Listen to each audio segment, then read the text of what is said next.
Hey guys, this is that one Apple guy, and I finally get a flagship phone. Now I'm recording on my old phone, old junky phone. Just kidding, it's not that bad. It's actually an iPhone 12, which I delayed for a little bit on Straight Talk because I get it for a really great deal for $100. But I really wanted a phone that's beautiful, fast, and new.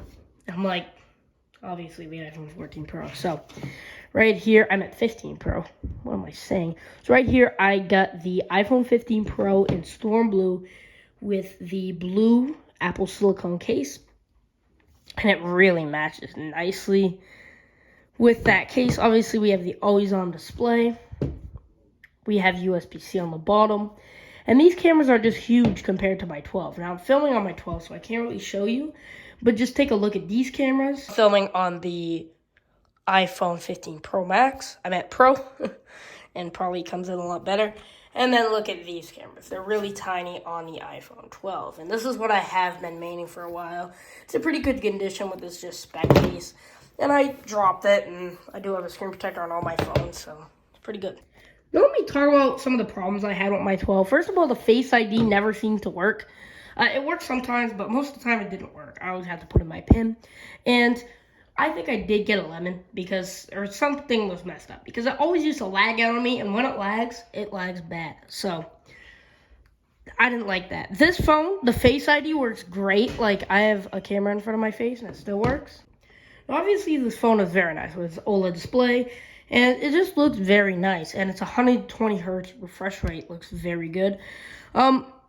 I just love this dynamic island because when you're playing music on Spotify, like let's say I've been listening to this song because of the GTA 6 trailer. It's just such a good song. But if we go home here, as you see, the album art just comes up.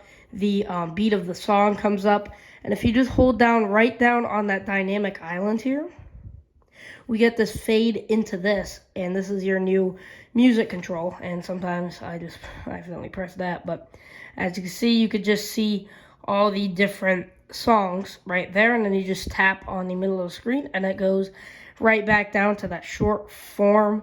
And I just think it's really nice, and I just think that it looks very nice, and it's polished pretty well because obviously you do have the iPhone 14 that has that. So if we play a song, and if we start a timer and clock, now we have two different separate things. So it does shorten this, so it does get rid of the service icon.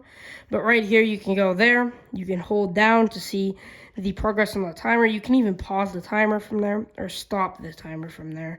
And I'm just going to cancel it from there.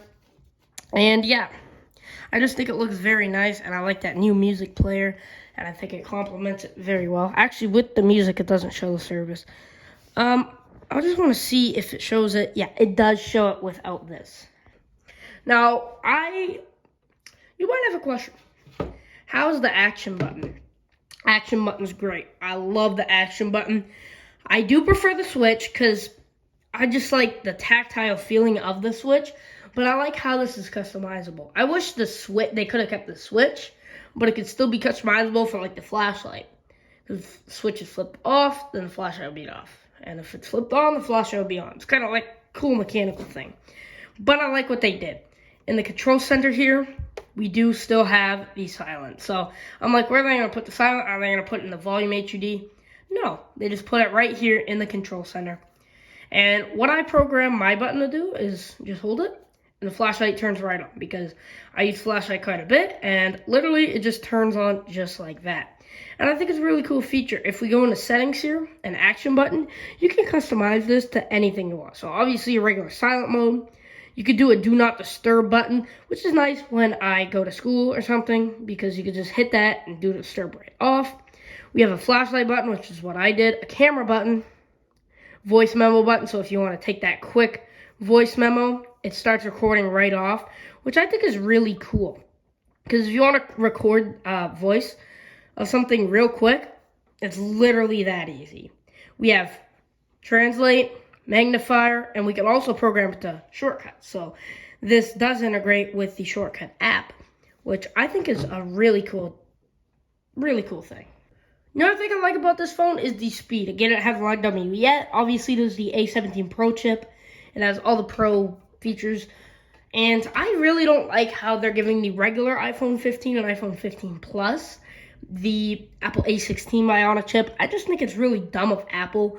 If I were Apple, I would keep it the way it was, the A17 for the regular phones and the Pro for the Pro phones.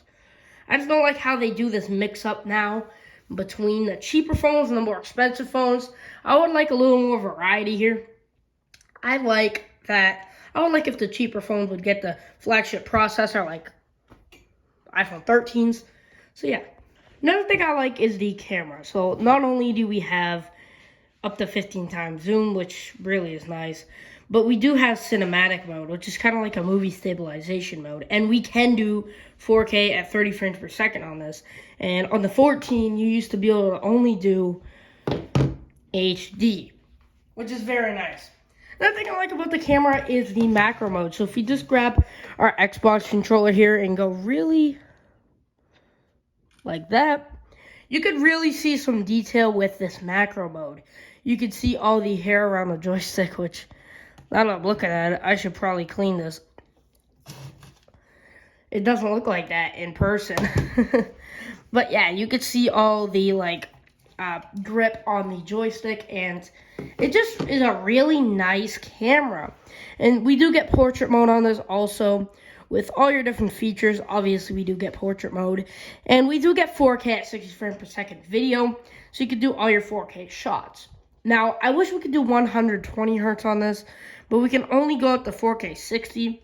It's kind of disappointing. I would like 8K at 30 frames per second because the Samsung S23 Ultra does that. But it's okay. It's already a good enough camera for taking pictures around the house or making a full-on short film with the cinematic mode. That is the iPhone 15 Pro. I think it is a great phone for anyone, and it's a little pricey, but it's definitely worth it. Thank you guys for watching. Comment, like, and subscribe, and peace out.